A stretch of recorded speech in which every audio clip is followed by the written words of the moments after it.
ग्यारस माता की कहानी। एक बूढ़ी माँ ने एक बार एकादशी का व्रत रखा। बड़ी ही भाव भक्ति से पूजा अर्चना की। उन्हें वृद्धावस्था में क्या बाधा थी। वे तो अपने पुत्र पौत्र की सुख सुविधा के लिए व्रत रखने लगी थी। वे दिन भर तो जरा कठोर मन करके अपनी प्यास को रोके रही। दिन में पूजा पाठ किया, कथा सुनी और पंडित जी को मिट्टी के पात्र में भर कर पानी और ऋतु फल दान में दिए। दोनों भर भर कर वितरण किया। उन्हें गर्मी के कारण बहुत बेचैनी हो रही थी। इस कारण से बड़ी देर तक पानी में पड़ी रही और पानी के कुल्ला करती रही, मुंह धोती रही। तब कहीं थोड़ा बहुत धैर्य बंध पाया। धूप तो तेज पड़ ही रही थी, इस कारण बार बार मुंह सूख रहा था। बूढ़ी माँ बहुत बेचैन हो रही थी। एक बुढ़ापा और दूसरे भयंकर गर्मी। वृद्धावस्था की स्थिति को कुछ दूसरी ही प्रकार की होती है। जैसे तैसे रो धो के दिन कट पाया। अब पहाड़ सी रात सामने थी, उसको काटना बड़ा ही कठिन दिखाई दे रहा था। खटिया पर पड़े शांति नहीं मिल रही थी। वे बार बार करवट बदल रही थी। अनेक बार वे बाहर जाती और भीतर आती। उन्हें घर के अंदर शांति नहीं थी। वे पड़ी पड़ी एकादशी माता का स्मरण करती रही। वे कहती रही कि हे माता जी, आप मेरी लाज रखिए, आप ही मुझे शक्ति दे दीजिएगा जिससे मैं भली भांति आपका व्रत कर सकूं और ये पहाड़ सी रात शांति पूर्वक व्यतीत हो सके। प्यास के कारण बूढ़ी माँ की बेचैनी तो बढ़ ही रही थी। उन्होंने धैर्य रखने का बहुत प्रयास किया, किंतु सहनशीलता की सीमा टूट गई और वे घबराकर एकदम चिल्ला पड़ी। बोली कि बचाओ बचाओ। अम्मा का चिल्लाना सुनकर परिवार भर के नर नारी, बच्चे और पड़ोसी एकत्रित होकर बूढ़ी अम्मा की खटिया के समीप पहुंच गए। सबने पूछा कि अम्मा जी, आपको क्या हो गया है? आप क्यों चिल्ला पड़ी थी? आप इस वृद्धावस्था में एक कठिन व्रत क्यों कर रही हैं? अम्मा जी, शक्ति से ही भक्ति होती है। थोड़ी ही देर में वे फिर से बोली कि अरे, हमारे तो प्राण ही निकलने जा रहे हैं। मेरी छाती पर ठंडे पानी का घड़ा रख दीजिए। नातियों ने दादी की छाती पर ठंडे पानी का पात्र रख दिया। तब कहीं उन्हें थोड़ा बहुत आराम मिला और थोड़ी देर के लिए उन्होंने अपनी आंखें बंद कर ली। एकादशी माता ने सोचा कि ये बूढ़ी अम्मा है तो बहुत कठोर, जरा जाकर उसकी परीक्षा लेना चाहिए। वे आधी रात को मुर्गा बनकर टेर लगाने लगी। मुर्गा की आवाज सुनकर दादी जल्दी से उठी और बाहर जाकर आसमान की ओर देखा, किंतु आसमान में कहीं उन्हें प्रातःकालीन तारा नहीं दिखाई दिया। वे सोचने लगी कि ये मुर्गा क्यों और कैसे बोल गया है। उन्हें प्यास तो बढ़ ही रही थी। थोड़ा बहुत उनका मन भी विचलित होने लगा था, किंतु अंत में उन्होंने दृढ़ निश्चय किया कि मैं अब व्रत को पूर्ण करके ही छोड़ूंगी, चाहे भले ही मेरे प्राण निकल जाए। ये सोचकर फिर वे खटिया पर शिथिल होकर लेट गए। थोड़ी ही देर में एकादशी माता ने उनकी फिर से परीक्षा लेनी चाहिए। एक छोटी सी बालिका एक गिलास में शरबत लेकर उनके सिरहाने खड़ी हो गई और जोर से बोली कि दादी जी, सवेरा हो गया है, आप हाथ मुंह धोकर शरबत पी लीजिए। पहले तो शरबत का गिलास देखकर उनका मन ललचाने लगा, किंतु अचानक व्रत का स्मरण हो आया और उन्होंने सोचा कि मैं किसी भी प्रकार से अभी शरबत नहीं पी सकती हूँ और वे शांति पूर्वक अपनी घटिया पर लेट गई। फिर थोड़ी ही देर में उन्हें ऐसा लगा कि जैसे किसी ने उन्हें पानी के कुएं में पटक दिया हो। वे बड़ी देर तक उस कुएं में हाथ पांव चलाती रही, किंतु उन्होंने अपने मुंह में पानी की एक बूंद भी नहीं जाने दी और वे दृढ़ता पूर्वक अपना व्रत पालती रही। थोड़ी ही देर में न जाने कहां से सामने आग जलने लगी, जिससे भारी गर्मी पड़ने लगी। प्यास के कारण प्राण निकलने लगे, किंतु बूढ़ी अम्मा का कुछ भी नहीं बिगड़ पाया। वे जहां की तहां मुस्कुराती हुई बैठी रही। थोड़ी ही देर में बाहर प्रकाश दिखाई देने लगा। ऐसा लगा कि जैसे सवेरा हो गया हो। बूढ़ी अम्मा ने जब बाहर निकल कर देखा तो समझ गई कि अभी सवेरा होने में 3-4 घंटे की देरी है। यह जानकर वे शांति पूर्वक इधर उधर घूमने फिरने लगी। एकादशी माता ये बात अच्छी तरह से समझ गई कि ये बूढ़ी अम्मा किसी भी प्रकार से अपने व्रत से नहीं टल सकती है। वे उनके सत्य व्रत को अच्छी तरह से समझ गई। सवेरा होते ही बूढ़ी माँ ने स्नान किया, भगवान का पूजन पाठ किया, एकादशी माता की कथा सुनी, ब्राह्मणों को दक्षिणा देकर भोजन कराया। तब कहीं उन्होंने जल ग्रहण किया। कन्याओं को भोजन कराने के बाद अम्मा ने भोजन किया। उस श्रेष्ठ व्रत के प्रताप से बूढ़ी अम्मा की आयु में वृद्धि हो गई। उनका घर परिवार हरा भरा हो गया। घर में अब उनके कोई अभाव नहीं रहता। वे हर तरह के सुख साधनों से संपन्न हो गई।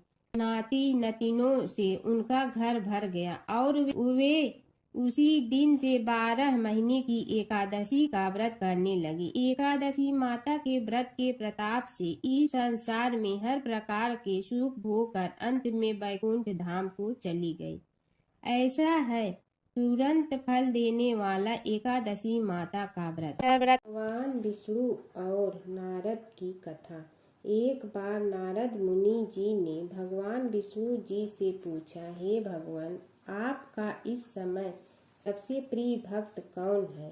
अब विष्णु तो भगवान हैं, सो झट से समझ गए अपने भक्त नारद मुनि की बात और मुस्कुरा कर बोले, मेरा सबसे प्रिय भक्त उस गांव का एक किसान है। यह सुनकर नारद मुनि जी थोड़ा निराश हुए और फिर से एक प्रश्न किया, हे भगवान, आपका बड़ा भक्त तो मैं हूँ, तो फिर सबसे प्रिय क्यों नहीं? भगवान विष्णु जी ने नारद मुनि जी से कहा, इसका जवाब तो तुम खुद ही दोगे। जाओ, एक दिन उसके घर रहो और फिर सारी बात मुझे बताना। नारद मुनि जी सुबह सवेरे मुंह अंधेरे उस किसान के घर पहुंच गए। देखा अभी अभी किसान जगा है और उसने अब सबसे पहले अपने जानवरों को चारा देता, फिर मुंह धोता, दैनिक कार्यों से निवृत्त होता, जल्दी जल्दी भगवान का नाम लिया, रूखी सूखी रोटी खाकर जल्दी जल्दी अपने खेतों पर चला गया। सारा दिन खेतों में काम किया और शाम को वापस घर आया। जानवरों को अपनी जगह बांधा, उन्हें चारा पानी डाला, हाथ धोया, मुंह धोया, फिर थोड़ी देर भगवान का नाम लिया, फिर परिवार के संग बैठकर खाना खाया और कुछ बातें की और फिर से सो गया। अब सारा दिन यह सब देखकर नारद मुनि जी भगवान विष्णु के पास वापिस आए और बोले, भगवान, मैं आज सारा दिन उस किसान के संग रहा, लेकिन वो तो ढंग से आपका नाम भी नहीं ले सकता। उसने थोड़ी देर सुबह, थोड़ी देर शाम को और भी जल्दी जल्दी आपका ध्यान किया, और मैं तो 24 घंटे सिर्फ आपका ही नाम जपता हूँ। क्या आपका सबसे प्रिय भक्त वो गरीब किसान ही है? भगवान विष्णु जी ने नारद की बात सुनकर कहा, अब इसका जवाब भी तुम मुझे खुद ही देना। और भगवान विष्णु जी ने एक कलश अमृत से भरा नारद मुनि को थमाया और बोले, इस कलश को लेकर तुम तीनों लोकों की परिक्रमा कर के आओ, लेकिन ध्यान रहे अगर एक बूंद भी अमृत नीचे गिरा तो तुम्हारी सारी भक्ति और पुण्य नष्ट हो जाएगी। नारद मुनि तीनों लोकों की परिक्रमा करके जब भगवान विष्णु के पास वापस आए तो खुश होकर बोले, भगवान, मैंने एक बूंद भी अमृत नीचे नहीं गिरने दिया। विष्णु भगवान ने पूछा, और इस दौरान तुमने मेरा नाम कितना बार लिया, मेरा स्मरण कितनी बार किया? तो नारद बोले, अरे भगवान जी, मेरा तो सारा ध्यान इस अमृत पर था, फिर आपका ध्यान कैसे करता? भगवान विष्णु ने कहा, हे नारद, देखो उस किसान को, वो अपना कर्म करते हुए भी नियमित रूप से मेरा स्मरण करता है, क्योंकि जो अपना कर्म करते हुए भी मेरा जाप करे वो ही मेरा सबसे प्रिय भक्त है। तुम तो सारे दिन खाली बैठे ही जप करते हो, और जब तुम्हें कर्म दिया तो मेरे लिए तुम्हारे पास समय ही नहीं था। तो नारद मुनि सब समझ गए और भगवान के चरण पकड़ कर बोले, हे भगवान, आपने मेरा अहंकार तोड़ दिया, आप धन्य हैं। प्राचीन काल की बात है। एक नगर में धर्मपाल नाम का एक निर्धन किंतु अत्यंत धर्मनिष्ठ व्यक्ति रहता था। वह न तो अधिक पूजा पाठ जानता था और न ही उसके पास धन था, परंतु उसके हृदय में भगवान विष्णु के प्रति अपार श्रद्धा थी। प्रतिदिन प्रातः स्नान कर भगवान विष्णु का स्मरण करता और तुलसी दल अर्पित करता। तब भी वह हरि नाम का जाप करता रहता। एक दिन किसी कारणवश वह पूजा न कर सका। मन में ग्लानि हुई और रात को उसने भगवान विष्णु से क्षमा याचना की। उसी रात उसे स्वप्न में विष्णु ने दर्शन दिए और कहा, हे भक्त, जो भी व्यक्ति श्रद्धा से मेरा स्मरण करता है, मैं उसके सभी पाप हर लेता हूँ।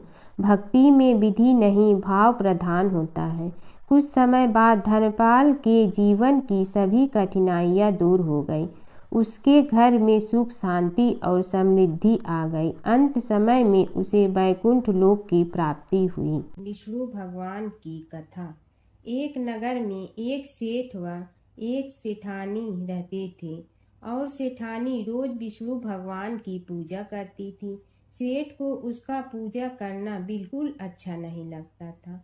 इसी वजह से एक दिन सेठ ने सेठानी को घर से निकाल दिया। घर से निकलने पर वह जंगल की ओर गई तो देखा 4 आदमी मिट्टी खोदने का काम कर रहे थे। उसने कहा कि मुझे नौकरी पर रख लो।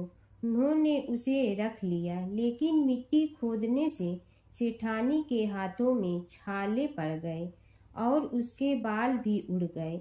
वह आदमी कहते हैं कि बहन, लगता है तुम किसी अच्छे घर की महिला हो, तुम्हें काम करने की आदत नहीं है। तुम एक काम रहने दो और हमारे घर का काम कर लिया करो। वह चारों आदमी उसे अपने साथ घर ले गए और वह 4 मुट्ठी अनाज लाते और सभी बांट कर खा लेते। एक दिन सेठानी ने कहा कि कल से 8 मुट्ठी अनाज लाना। अगले दिन वह 8 मुट्ठी अनाज लाए और सेठानी पड़ोसन से आग मांग लाई। उसने भोजन बनाया, विष्णु भगवान को भोग लगाया, फिर सभी को खाने को दिया। सारे भाई बोले कि बहन, आज तो भोजन बहुत स्वादिष्ट बना है। सेठानी ने कहा कि भगवान का जूठा है तो स्वाद तो होगा ही। सेठानी के जाने के बाद सेठ भूखा रहने लगा और आस पड़ोस के सारे लोग कहने लगे कि ये तो सेठानी के भाग्य से खाता था।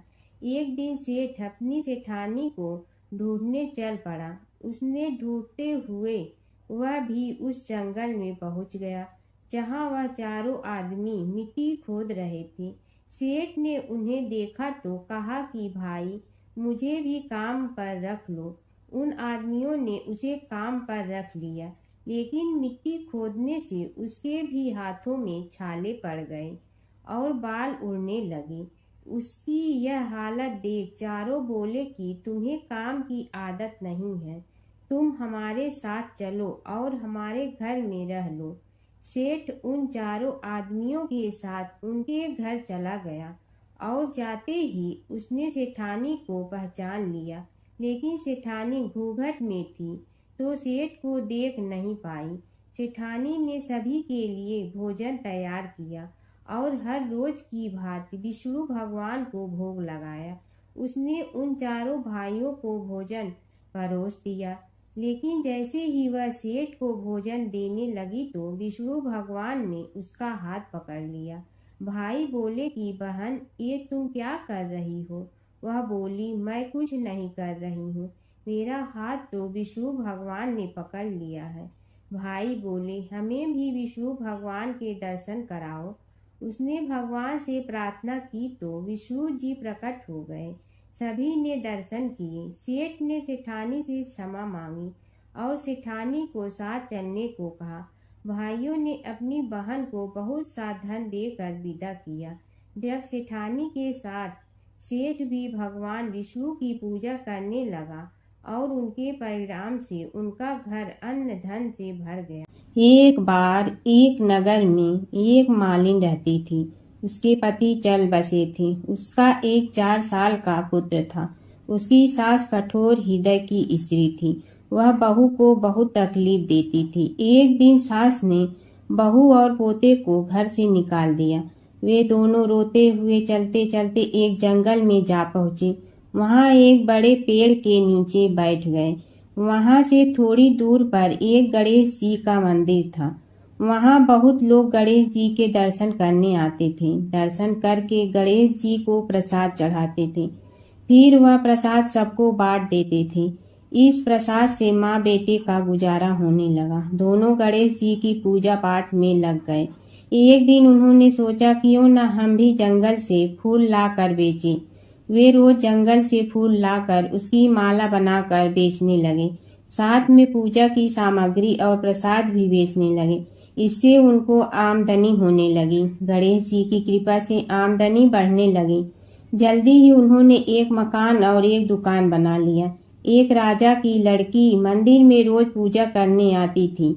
मालिन के बेटे को देखकर राजकुमारी उस पर मोहित हो गई और उसे विवाह करने की सोचने लगी। उसने अपनी भाभी से अपने मन की बात कही। भाभी अनुभवी थी। उसने कहा, ये तो मालिन का बेटा है और तुम एक राजा की बेटी हो। यदि तुमने उससे विवाह किया तो तुम्हारी बहुत बेइज्जती होगी। पर राजकुमारी अपनी बात पर अड़ी रही। उसने कहा, मैंने तो प्रतिज्ञा कर ली है कि उसी से विवाह करूंगी। भाभी ने घर जाकर सारी बात राजा को बता दी। राजा ने मना नहीं किया और विवाह के लिए तैयार हो गए। उन्होंने बड़े धूमधाम से बेटी का विवाह मालिन के बेटे के साथ कर दिया। मालिन ने सबसे पहले बेटे बहू को गणेश जी के मंदिर में ले जाकर पूजा पाठ करवाया और गणेश जी का आशीर्वाद दिलवाया। इसके बाद पूरे नगर में यह बात फैल गई कि गणेश जी की पूजा करने से सब दुख कष्ट दूर हो जाते हैं। इस बात पर सुनते ही नगर के सभी लोग मंदिर आने लगे। मालिन और उसके बेटे की बिक्री और बढ़ गई। उधर उसकी सास के बुरे दिन आ गए। अन्नदाता उससे रूठ गए और वह भूखों मरने लगी। एक दिन वह रोती धोती उसी गणेश जी के मंदिर में आ पहुंची। वहां वह मालिन के बेटे से बोली, मैं भूखी हूँ, मुझे रोटी कपड़ा दे दो, इसके बदले में तुम्हारा सारा काम कर दूंगी। लड़के को दया आ गई और उसे काम पर रख लिया।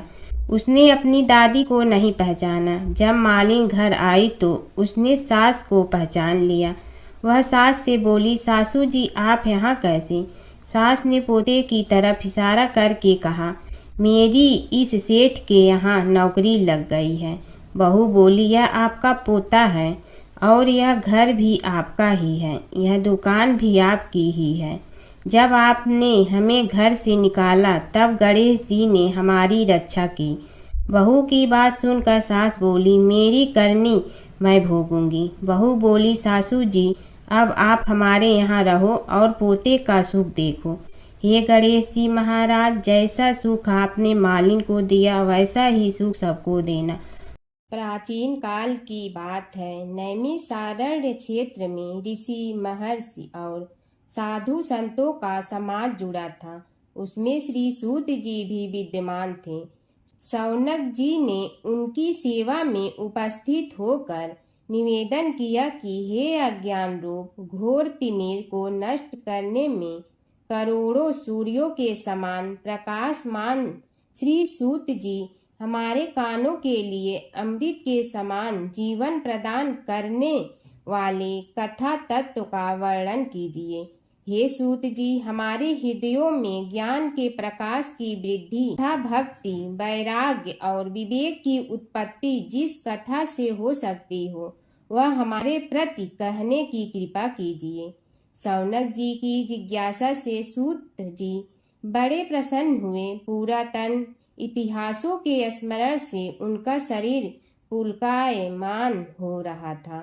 वे कुछ देर उसी स्थिति में विराजमान रहकर कुछ विचार करते रहे और अंत में बोले, शौनक जी, इस विषय में आपके चित्त में बड़ी जिज्ञासा है। आप धन्य हैं जो सदैव ज्ञान की प्राप्ति में तत्पर रहते हुए विभिन्न पुराण कथाओं की जिज्ञासा रखते हैं। आज मैं आपको ज्ञान के परम स्रोत रूप श्री गणेश जी का जन्म कर्म रूप चरित्र सुनाऊंगा। गणेश जी से ही सभी ज्ञानों, सभी विद्याओं का उद्भव हुआ है। अब आप सावधान चित्त से विराजमान हो। श्री गणेश जी के ध्यान और नमस्कार पूर्वक उनका चरित्र श्रवण करें। नमस्तस्मै गणेशाय ब्रह्मा विद्या प्रदायिनी यनागस्त्यसमः साक्षात विघ्न सागर सोसड़े। कैसे हैं वे श्री गणेश जो सभी प्रकार की ब्रह्म विद्याओं को प्रदान करने वाले, अर्थात ब्रह्मा के सगुण और निर्गुण स्वरूप पर प्रकाश डालने और जीव ब्रह्मा का अभेद प्रतिपादन करने वाली विद्याओं के दाता हैं। वे विघ्नों के समुद्रों को महर्षि अगस्त्य के समान शोषण करने में समर्थ हैं। इसलिए उनका नाम विघ्न सागर शोषक के नाम से प्रसिद्ध है। मैं उन भगवान श्री गणेश जी को नमस्कार करता हूँ। प्रथम पूजा के अधिकारी श्री गणेश जी, यह कहकर सूत जी कुछ समय के लिए मौन हो गए और फिर बोले, शौनक जी, भगवान गणेश जी ही सर्वप्रथम पूजा प्राप्ति के अधिकारी हैं। किसी भी देवता की पूजा करो, पहले उनकी पूजा करो। शौनक जी ने निवेदन किया, हे भगवान, हे सूत, सर्वप्रथम यह बताने की कृपा कीजिए कि गणेश जी को प्रथम पूजा का अधिकार किस प्रकार प्राप्त हुआ। इस विषय में मेरी बुद्धि मोह को प्राप्त हो रही है कि सृष्टि रचयिता ब्रह्मा जी, पालन करता भगवान नारायण और संहार करता शिव जी में से किसी को प्रथम पूजा का अधिकारी क्यों नहीं माना गया।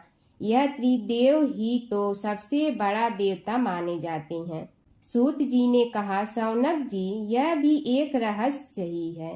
देखो, अधिकार मांगने से नहीं मिलता, इसके लिए योग्यता होनी चाहिए। संसार में अनेकों देवी देवताएं पूजे जाते हैं।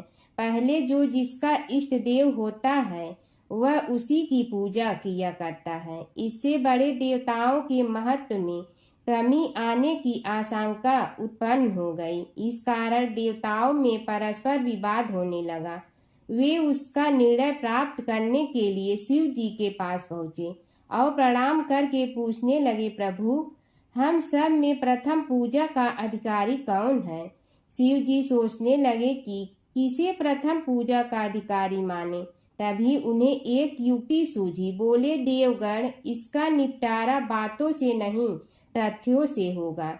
इसके लिए एक प्रतियोगिता रखनी होगी, शिव की परिक्रमा करने की प्रतियोगिता। देवगण उनका मुख देखने लगे, शंकित हृदय से सोचने लगे कि कैसी प्रतियोगिता रहेगी। यह शिव जी ने उनके मन के भाव ताड़ लिए, इसलिए सांत्वना भरे शब्दों में बोले, घबराओ मत, कोई कठिन परीक्षा नहीं ली जाएगी। बस इतना ही कि सभी अपने अपने वाहनों पर चढ़कर संसार की परिक्रमा करो और फिर यहाँ लौट आओ। जो पहले लौटेगा वही सर्वप्रथम पूजा का अधिकारी होगा। अब क्या देर थी, सभी अपने अपने वाहन पर चढ़कर दौड़ पड़े। किसी का वाहन गजराज था तो किसी का सिंह, किसी का भैंसा तो किसी का मृग, किसी का हंस तो किसी का उल्लू, किसी का अश्व तो किसी का श्वान। अभिप्राय यह है कि वाहनों को विविधता के दर्शन उस समय जितने भले प्रकार से हो सकते थे उतने अन्य समय में नहीं। सबसे गया बीता वाहन गणेश जी का था मूषक, उससे चूहा भी कहते हैं। ऐसे वाहन के बल भरोसे इस प्रतियोगिता में सफल होना तो क्या, सम्मिलित होना भी हास्यास्पद है। गणेश जी ने सोचा, छोड़ो, क्या होगा प्रतियोगिता में भाग लेने से, हम तो यहाँ बैठे रह कर ही तमाशा देखेंगे। वे बहुत देर तक विचार करते रहे। अंत में उन्हें एक युक्ति सूझी। शिव जी स्वयं ही जगदाता हैं, यह संसार उन्हीं का प्रतिबिंब है, तब क्यों न इन्हीं की परिक्रमा कर ली जाए। इनकी परिक्रमा करने से ही संसार की परिक्रमा हो जाएगी। ऐसा निश्चय कर उन्होंने मूषक पर चढ़कर शिव जी की परिक्रमा की और उनके समक्ष जा पहुँचे। शिव जी ने कहा, तुमने परिक्रमा पूर्ण कर ली? उन्होंने उत्तर दिया, जी हाँ। शिव जी सोचने लगे कि इसे तो यहीं घूमते हुए देखा, फिर परिक्रमा कैसे कराया। देवताओं का परिक्रमा करके लौटना आरंभ हुआ और उन्होंने गणेश जी को वहां बैठे देखा तो माथा ठनक गया। फिर भी साहस करके बोले, अरे तुम विश्व की परिक्रमा के लिए नहीं गए? गणेश जी ने कहा, अरे मैं कब का यहाँ आ गया। देवता बोले, तुम्हें तो कहीं भी नहीं देखा। गणेश जी ने उत्तर दिया, देखते कहाँ से, समस्त संसार शिव जी में विद्यमान है। इनकी परिक्रमा करने से ही संसार की परिक्रमा पूर्ण हो गई। सूत जी बोले, शौनक, इस प्रकार गणेश जी ने अपनी बुद्धि के बल पर ही विजय प्राप्त कर ली। उनका कथन सत्य था, इसलिए कोई विरोध करता भी तो कैसे। बस उसी दिन से गणेश जी की प्रथम पूजा होने लगी। सूत जी बोले, हे शौनक जी, यह एक तथ्य है कि गणेश जी ही उसके पात्र हैं। वे बड़े देवता का भी कार्य सिद्धि में विघ्न उपस्थित होने पर उन विघ्न राज का आश्रय न लिया हो। हे शौनक, वे देव भी बड़े दयालु हैं। नाम तो शिव जी का ही आशुतोष है, किंतु वे सर्वात्मा और सर्वरक्षक प्रभु तो शिव जी की अपेक्षा भी शीघ्र ही प्रकट हो जाते हैं। उनका भक्त कभी किसी संकट में नहीं पड़ता। यदि प्रारब्ध वशात कभी किसी विपत्ति में पड़ भी जाता है तो गणेश्वर की उपासना करने पर उनके अनुग्रह से उनके समस्त दुख दूर होकर परम सुख की प्राप्ति होती है। शौनक ने कहा, हे सूत जी, हे महाभाग, हे प्रभु, मैं गणेश जी के विभिन्न चरित्रों का अध्ययन करना चाहता हूँ, तो मुझे बताइए कि किस ग्रंथ का अवलोकन करूँ। हे दयामय, आपको तो उनके समस्त चरित्र विदित है कि यदि आप ही उन्हें सुनाने की कृपा करें तो मेरा अत्यधिक उपकार होगा। सूत जी बोले, हे शौनक भगवान, गणेश्वर के इतने चरित्र हैं कि उन सब का कथन इस जीवा से संभव नहीं, क्योंकि प्रभु अनंत, प्रभु चरित्र अनंता वाली बात समस्त विद्वान ऋषि मुनि कहते हैं। फिर भी गणेश जी प्रथम पूजा के अधिकारी होने के कारण समस्त देव चरित्रों में जुड़े हुए हैं, इसलिए उनका प्रभाव भी सर्वाधिक व्यापक है। हे मुने, हे शौनक, वे भगवान सर्व समर्थ हैं। वे सभी का तिरस्कार करने में समर्थ हैं, किंतु उनका तिरस्कार कोई भी नहीं कर सकता। यह त्रिलोक्य उन्हीं भगवान के संकेत पर नित्य करता है। इसकी समस्त क्रियाएं उन्हीं की इच्छा पर आश्रित हैं। हे शौनक भगवान गणेश्वर स्वयं कहते हैं, शिवे विष्णु च शक्तौ च सूर्ये मयि निराधिप यो भेद बुद्धि योग स सम्य योगो मतो मम। हे नरेश्वर, हे वरेण्य, शिव, विष्णु, शक्ति, सूर्य और मुझ गणेश में जो अभेद बुद्धि योग है, मेरे मत में वही सम्यक योग है। इससे यह भी सिद्ध है कि समस्त देवता उन्हीं के स्वरूप हैं। वे ही भगवान विभिन्न कार्य रूपों के अनुसार अपना भिन्न भिन्न नाम रखते हैं। हे मुनि श्रेष्ठ, उन सब देवताओं के चरित्र भी उन्हीं गणराज के चरित्र हैं। यद्यपि सब चरित्र एक ही ग्रंथ में मिलने में संभव नहीं है, फिर भी गणेश्वर के अनेकों प्रमुख चरित्रों का वर्णन गणेश पुराण में हुआ है। राजा सोमकांत का वृत्तांत कथन। शौनक जी ने पूछा, हे प्रभु, गणेश पुराण का आरंभ किस प्रकार हुआ, यह मुझे बताने की कृपा करे। इस पर सूत जी ने कहने लगे, हे शौनक, यद्यपि गणेश पुराण है तो बहुत प्राचीन, क्योंकि भगवान गणेश्वर तो आदि हैं। न जाने कब से गणेश जी अपने उपासकों पर कृपा करते चले आ रहे हैं। उनके अनंत चरित्र हैं, जिनका संग्रह एक महापुराण का रूप ले सकता है।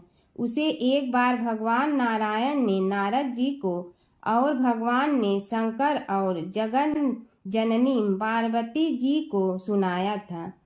बाद में वही पुराण संक्षेप रूप में ब्रह्मा जी ने महर्षि वेद व्यास को सुनाया और फिर व्यास जी ने महर्षि भृगु को सुनाया। भृगु ने कृपा करके सौराष्ट्र के एक राजा सोमकांत को सुनाया था।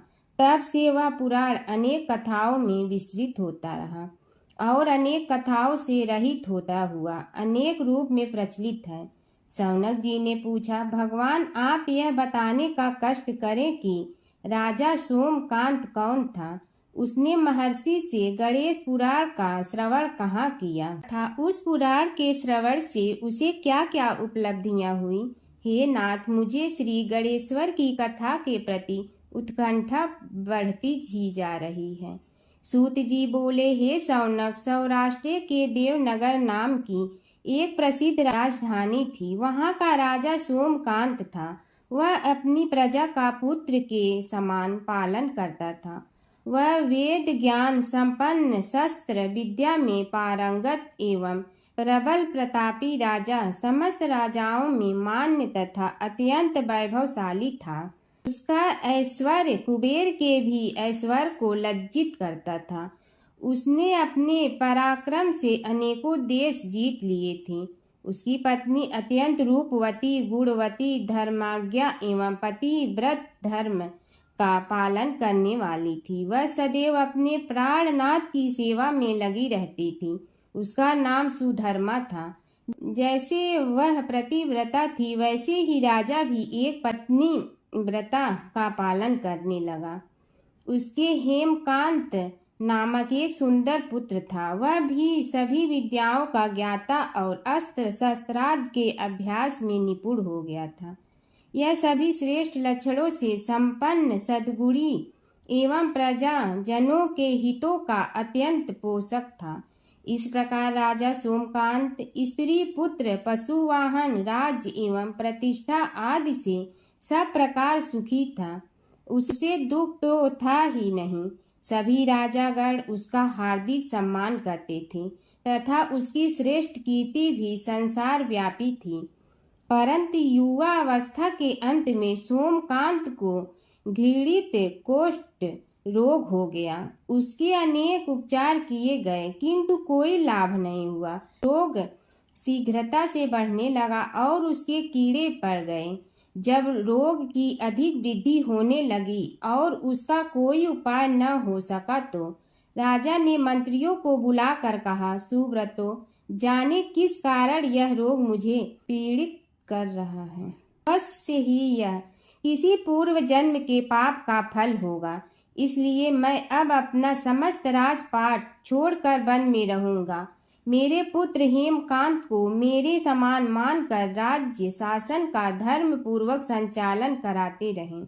यह कहकर राजा ने शुभ दिन दिखवाकर अपने पुत्र हेमकांत को राज्य पद पर अभिषेक किया और अपनी पत्नी सुधर्मा के साथ निर्जन वन की ओर चल दिया।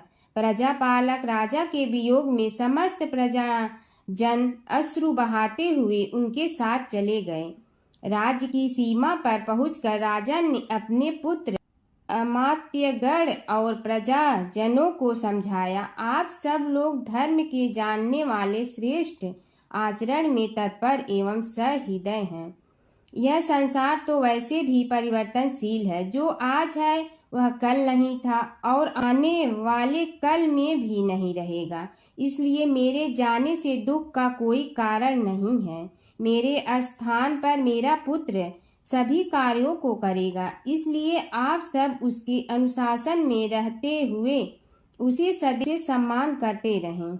फिर पुत्र से कहा, बेटा, यह स्थिति सभी के समझ आती रही है। हमारे पूर्व पुरुष भी परंपरागत रूप से वृद्धावस्था आने पर वन में जाते रहे हैं।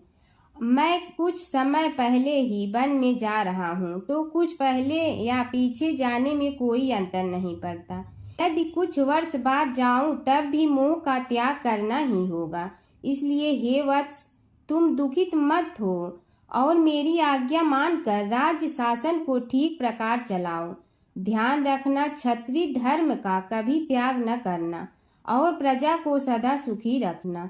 इस प्रकार राजा सोमकांत ने सभी को समझा बुझा कर वहां से वापस लौट आया और स्वयं अपनी पतिव्रता भार्या के साथ वन में प्रवेश किया। पुत्र हेमकांत के आग्रह से उसने सुबल और ज्ञान गम्य नामक 2 आत्माओं को भी साथ ले लिया। उन सब ने एक समतल एवं सुंदर स्थान देखकर वहां विश्राम किया।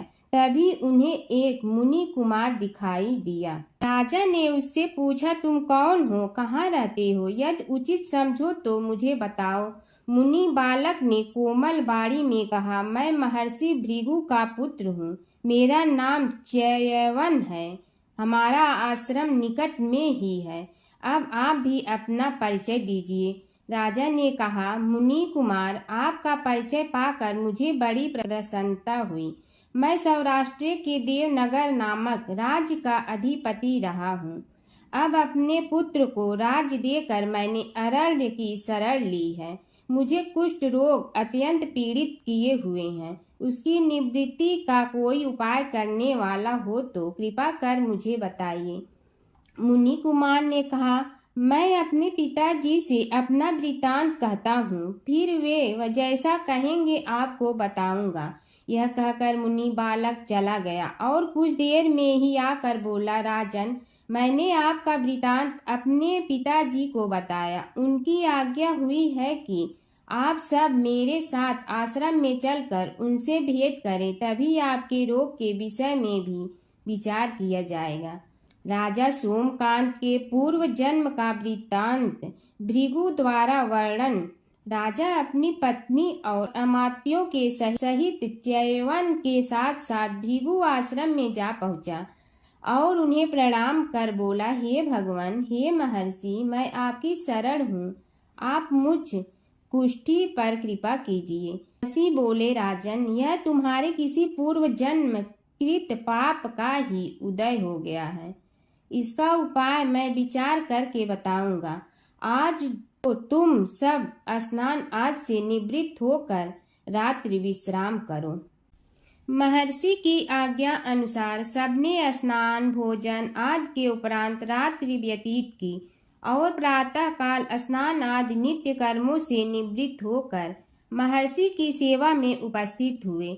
महर्षि ने कहा, राजन, मैंने तुम्हारे पूर्व जन्म का वृतांत जान लिया हूँ और यह भी विदित कर लिया है कि किस पाप के फल से तुम्हें इस रोग की प्राप्ति हुई है। यदि तुम चाहो तो उसे सुना दूं। राजा ने हाथ जोड़कर निवेदन किया, बड़ी कृपा होगी मुनिनाथ, मैं उसे सुनने के लिए उत्कंठित हूँ। महर्षि ने कहा, तुम पूर्व जन्म में एक धनवान वैश्य के लाडले पुत्र थे। वह वैश्य विंध्याचल के निकट कौलहार नामक ग्राम में निवास करता था। उसकी पत्नी का नाम सुलोचना था। तुम उसी वैश्य दंपत के पुत्र हुए। तुम्हारा नाम कामद था। तुम्हारा लालन पालन बड़े लाड चाव से हुआ। उन्होंने तुम्हारा विवाह एक अत्यंत सुंदरी वैश्य कन्या से कर दिया था, जिसका नाम कुटुम्बिनी था। यद्यप तुम्हारी भार्या सुशीला थी और तुम्हें सदैव धर्म में निरत देखना चाहती थी, किंतु तुम्हारा स्वभाव वासनांध होने के कारण दिन प्रतिदिन उज्जवल होता जा रहा था। किंतु माता पिता भी धार्मिक थे, इसलिए उनके सामने तुम्हारी उछलता दबी रही, परंतु माता पिता की मृत्यु के बाद तुम निरंकुश हो गए और अपनी पत्नी की बात भी नहीं मानते थे। तुम्हें अनाचार में प्रवृत्त देखकर उसे दुख होता था, तो भी उसका कुछ बस न चलता था। तुम्हारी उन्मत्तता चरम सीमा पर थी। अपनों से भी द्वेष और क्रूरता का व्यवहार किया करते थे, हत्या आदि कराते थे। तुम्हारे लिए सामान्य बात हो गई। पीड़ित व्यक्तियों ने तुम्हारे विरुद्ध राजा से पुकार की, अभियोग चला और तुम्हें राज्य की सीमा से भी बाहर चले जाने का आदेश हुआ। तब तुम घर छोड़कर किसी निर्जन वन में रहने लगे। उस समय तुम्हारा कार्य लोगों को लूटना और हत्या करना ही रह गया। एक दिन मध्याह्न काल था। गुणवर्धक नामक एक विद्वान ब्राह्मण उधर से निकला। बेचारा अपनी पत्नी को लिवाने के लिए ससुराल जा रहा था। तुमने उस ब्राह्मण युवक को पकड़कर लूट लिया। प्रतिरोध करने पर उसे मारने लगे तो वह चित्कार करने लगा, मुझे मत मार, मत मार, देख मेरा दूसरा विवाह हुआ है, मैं पत्नी को लेने के लिए जा रहा हूँ। किंतु तुम तो क्रोधवश में ऐसे लीन हो रहे थे कि तुमने उसकी बात सुनकर भी नहीं सुनी। जब उसे मारने लगे तो उसने श्राप दे दिया, अरे हत्यारे, मेरी हत्या के पाप से तो सहस्त्र कल्प तक घोर नरक भोगोगे। तुमने उसकी कोई चिंता न की और सिर काट लिया। राजन, तुमने ऐसी एक नहीं बल्कि अनेक निरीह हत्याएं की थी, जिनकी गणना करना भी पाप है। इस प्रकार इस जन्म में तुमने घोर पाप कर्म किए थे, किंतु बुढ़ापा आने पर जब अशक्त हो गए तब तुम्हारे साथ जो क्रूर कर्मा थे वे भी किनारा कर गए। उन्होंने सोच लिया कि अब तो इसे खिलाना भी पड़ेगा, इसलिए मरने दो यहीं। अमोघ प्रभाव गणेश उपासना का कथन। राजन, अब तुम निरालंब थे, चल फिर तो सकते ही नहीं थे। भूख से पीड़ित रहने के कारण रोगों ने भी घेर लिया। उधर से जो कोई निकलता तुम्हें घृणा की दृष्टि से देखता हुआ चला जाता। तब तुम आहार की खोज में बड़ी कठिनाई से चलते हुए एक जीर्ण शीर्ण देवालय में पहुंचा। उसमें भगवान गणेश्वर की प्रतिमा विद्यमान थी। तब न जाने किस पुण्य के उदय होने से तुम्हारे मन में गणेश जी के प्रति भक्ति भाव जागृत हुआ। तुम निराहार रहकर उनकी उपासना करने लगे। उससे तुम्हें सब कुछ मिला और रोग भी कम हुआ। राजन, तुमने अपने साथियों की दृष्टि बचाकर बहुत सा धन एक स्थान पर गाड़ दिया था। अब तुमने उस धन को उसे देवालय के जीर्णोद्धार में लगाने का निश्चय किया। शिल्पी बुलाकर उस मंदिर को सुंदर और भव्य बनवा दिया। इस कारण कुख्याति सुख्याति में बदलने लगी। फिर यथा समय तुम्हारी मृत्यु हुई। यमदूतों ने पकड़कर तुम्हें यमराज के समक्ष उपस्थित किया। यमराज तुमसे बोले, जीव, तुमने पाप और पुण्य दोनों ही किए हैं और दोनों का ही भोग तुम्हें भोगना है, किंतु पहले पाप का फल भोगना चाहते हो पुण्य का। इसके उत्तर में तुमने प्रथम अपने पुण्य कर्मों के भोग की इच्छा प्रकट की और इसीलिए उन्होंने तुम्हें राजकुल में जन्म लेने के लिए भेज दिया। पूर्व जन्म में तुमने भगवान गणाध्यक्ष का सुंदर एवं भव्य मंदिर बनवाया था, इसलिए तुम्हें सुंदर देह की प्राप्ति हुई। यह कहकर महर्षि भृगु कुछ रुके। उन्होंने देखा कि राजा को इस वृतांत पर शंका हो रही है। तभी महर्षि के शरीर में असंख्य विकराल पक्षी उत्पन्न होकर राजा की ओर झपटे।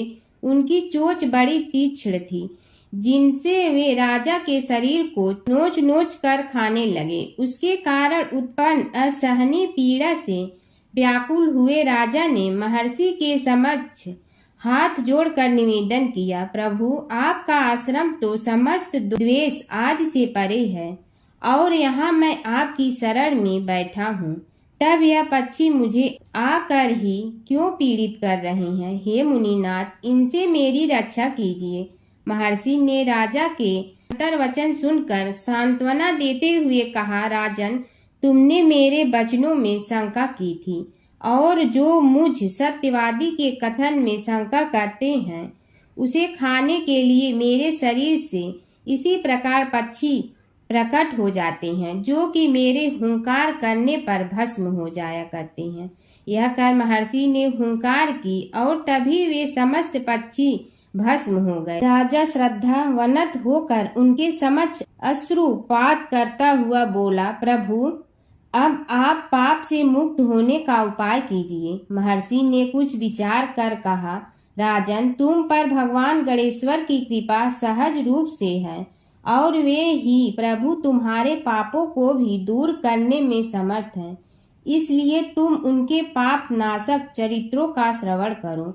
गणेश पुराण में उनके चरित्रों का भले प्रकार वर्णन हुआ है, अतएव तुम श्रद्धा भक्ति पूर्वक उसी को सुनने में चित्त लगाओ। राजा ने प्रार्थना की, महामुनि, मैंने गणेश पुराण का नाम भी आज तक नहीं सुना, तो उनके सुनने का सौभाग्य कैसे प्राप्त कर सकूंगा।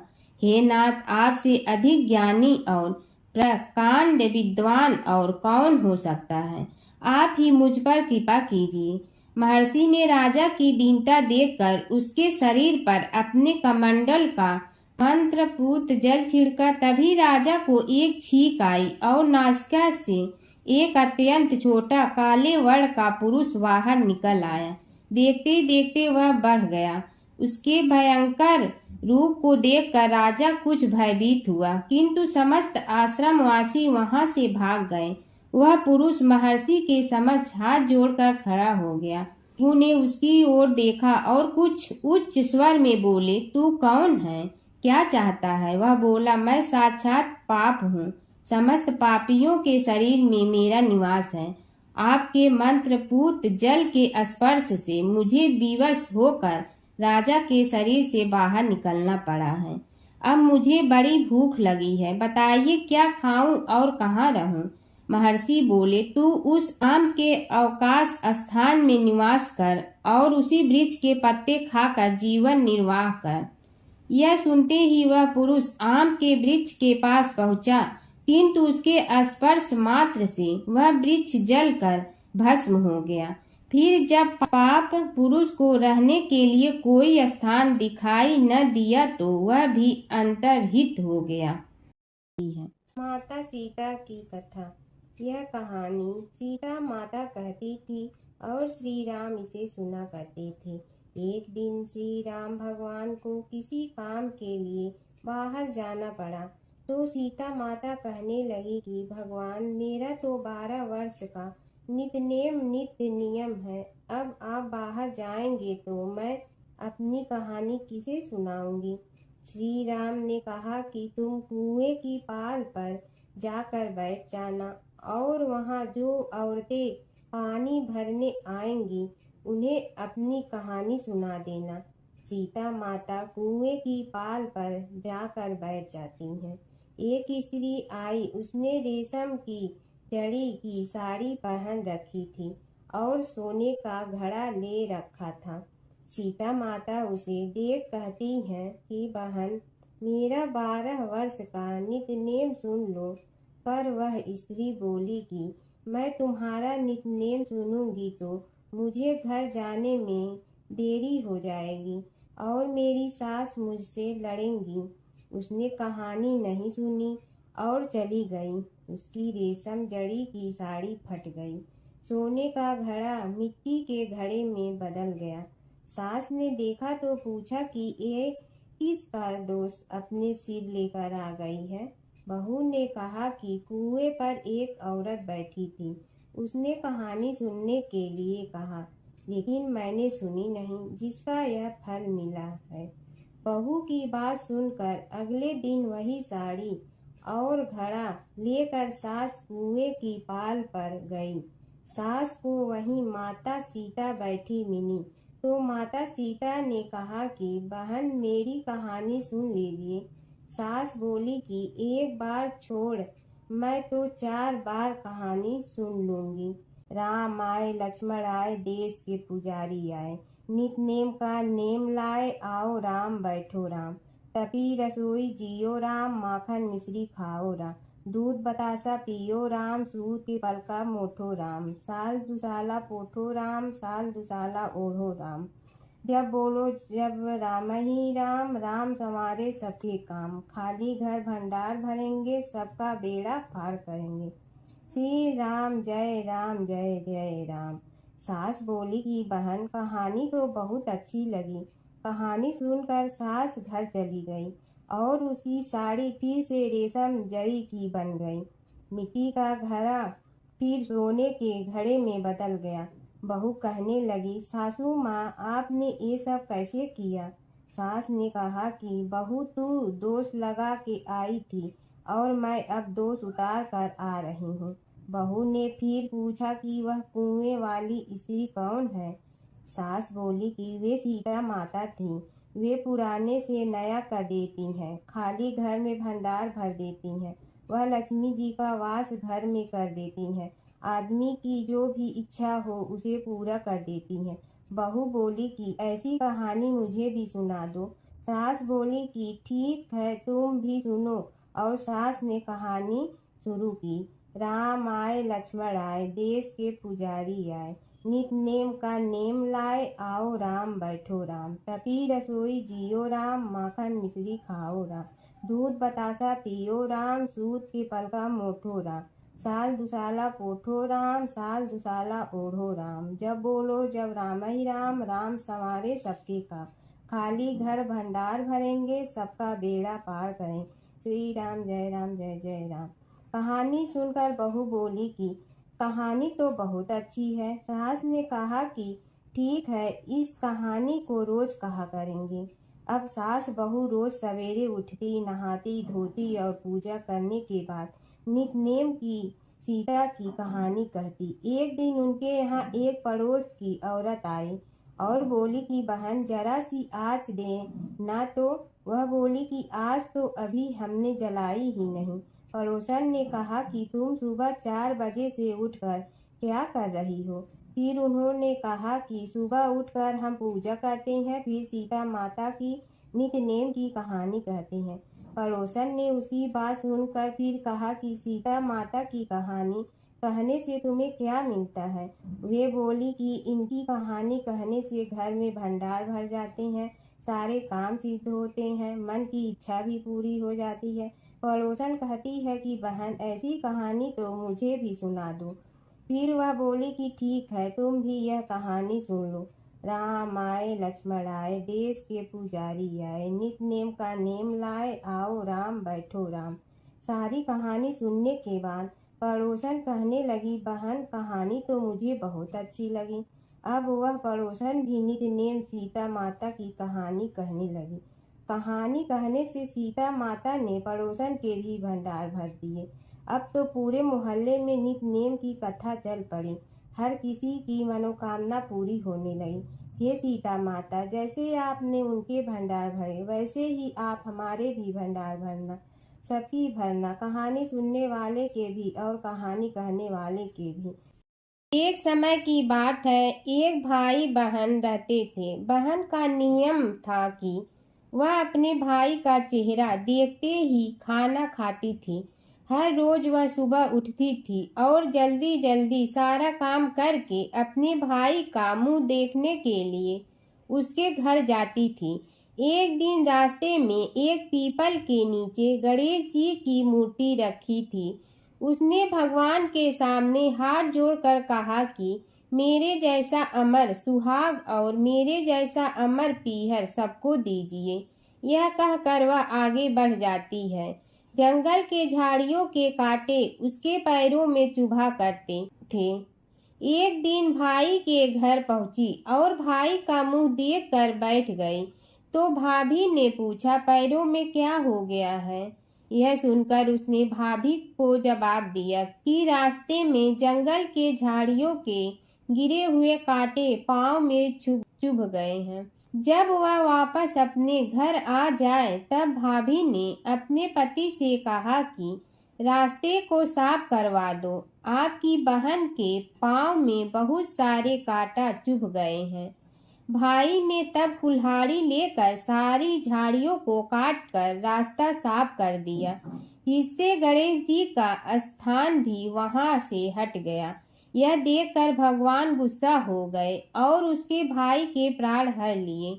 लोग अंतिम संस्कार के लिए जब भाई को ले जा रहे थे, तब उसकी भाभी रोते हुए लोगों से कही, थोड़ी देर रुक जाओ, उसकी बहन आने वाली है, वह अपने भाई का मुंह देखे बिना नहीं रह सकती है, उसका यह नियम है। तब लोगों ने कहा, आज तो देख लेगी, पर कल कैसे देखेगी। रोज दिन की तरह बहन अपने भाई का मुंह देखने के लिए जंगल में निकली। तब जंगल में उसने देखा कि सारा रास्ता साफ किया हुआ है। जब वह आगे बढ़ी तो उसने देखा कि सिद्ध विनायक को भी वहां से हटा दिया गया है।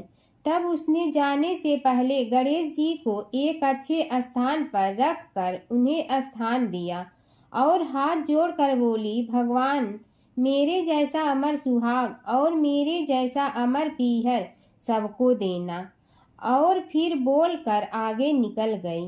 भगवान सोचने लगे, अगर इसकी नहीं सुनी तो हमें कौन मानेगा, हमें कौन पूजेगा। तब सिद्ध विनायक ने उसे आवाज दी, बेटी, इस खेजड़ी की 7 पत्तियां लेकर जा और उसे कच्चे दूध में धोकर भाई के ऊपर छींटा मार देना, वह उठकर बैठ जाएगा। यह सुनकर जब पीछे मुड़ी तो वहां कोई नहीं था। फिर वह यह सोचने लगी कि ठीक है, जैसा सुना वैसा कर लेती हूँ। फिर वह 7 खेजड़ी की पत्तियां लेकर अपने भाई के घर पहुंची। उसने देखा वहां कई लोग बैठे हुए हैं। भाभी बैठी रो रही है और भाई की लाश रखी है। तब उसने पत्तियों को बताए हुए नियम के तहत भाई के ऊपर इस्तेमाल किया। तब भाई उठकर बैठ गया। भाई बोला बहन से, मुझे बहुत ही गहरी नींद आ गई थी। तब बहन बोली, यह नींद किसी दुश्मन को भी न आए। और उसने सारी बात अपने भाई को बता दी। हर व्रत कथा के साथ पढ़ी और सुनी जाने वाली लपसी तपसी की यह कहानी। एक लपसी था, एक तपसी था। तपसी हमेशा भगवान की तपस्या में लीन रहता था। लपसी रोजाना 1.25 सेर की लपसी बनाकर भगवान का भोग लगाकर जीम लेता था। एक दिन दोनों लड़ने लगे। तपसी बोला, मैं रोज भगवान की तपस्या करता हूँ, इसलिए मैं बड़ा हूँ। लपसी बोला, मैं रोज भगवान को 1.25 सेर लपसी का भोग लगाता हूँ, इसलिए मैं बड़ा हूँ। नारद जी वहाँ से गुजर रहे थे। दोनों को लड़ता देखकर उनसे पूछा कि तुम क्यों लड़ रहे हो। तपसी ने खुद के बड़ा होने का कारण बताया और लपसी ने अपना कारण बताया। नारद जी बोले, तुम्हारा फैसला मैं करूँगा। दूसरे दिन लपसी और तपसी नहाकर अपनी रोज की भक्ति करने आए तो नारद जी ने छुपकर 1.25 करोड़ की एक अंगूठी उन दोनों के आगे रख दी। तपसी की नज़र उस अंगूठी पर पड़ी जो उसने चुपचाप अंगूठी उठाकर अपने नीचे दबा ली। तब लपसी की नज़र अंगूठी पर पड़ी, लेकिन उसने ध्यान नहीं दिया। भगवान को भोग लगाकर लपसी खाना खाने लगा। नारद जी सामने आए तो दोनों ने पूछा कि कौन बड़ा, तो नारद जी ने तपसी से खड़ा होने को कहा। वो खड़ा हुआ तो उसने नीचे दबी अंगूठी दिखाई पड़ी। नारद जी ने लपसी से कहा, तपस्या करने के बाद भी तुम्हारी चोरी करने की आदत नहीं गई, इसलिए लपसी बड़ा है और तुम्हें तुम्हारी तपस्या का कोई फल भी नहीं मिलेगा। तपसी शर्मिंदा होकर माफ़ी मांगने लगा। उसने नारद जी से पूछा, मुझे मेरी तपस्या का फल कैसे मिलेगा। नारद जी ने कहा, यदि कोई गाय और कुत्ते की रोटी नहीं बनाएगा तो फल तुम्हें मिलेगा। यदि कोई ब्राह्मण को भोजन करवा कर दक्षिणा नहीं देगा तो फल तुम्हें मिलेगा। यदि कोई साड़ी के साथ ब्लाउज नहीं देगा तो फल तुझे मिलेगा। यदि कोई दिए से दिया जलाएगा तो फल तुम्हें मिलेगा।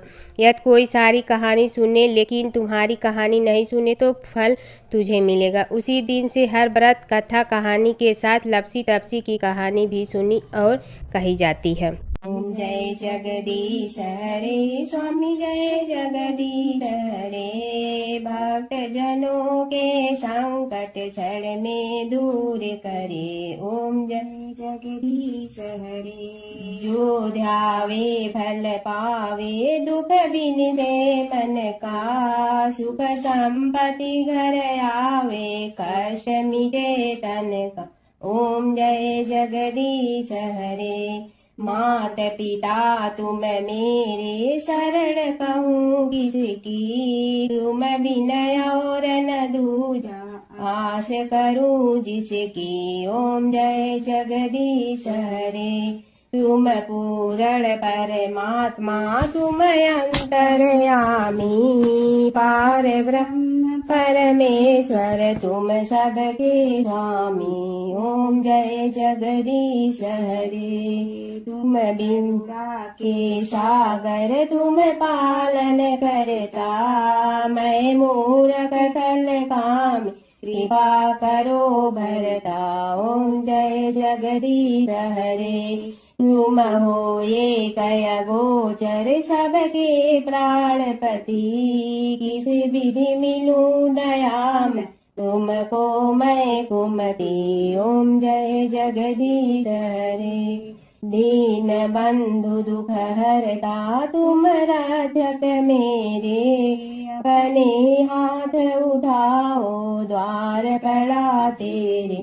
ओम जय जगदीश हरे। विषय विकार मिटा पाप हरो देवा, श्रद्धा भक्ति बढ़ाओ संतन की सेवा। ओम जय जगदीश हरे। तन मन धन सब तेरा स्वामी सब कुछ है तेरा, तेरा तुझको अर्पण क्या लागे मेरा। ओम जय जगदीश हरे। जय जगदीश हरे स्वामी जय जगदीश हरे। भक्त जनों के संकट क्षण में दूर करे। ओम जय जगदीश हरे स्वामी जय जगदीश हरे।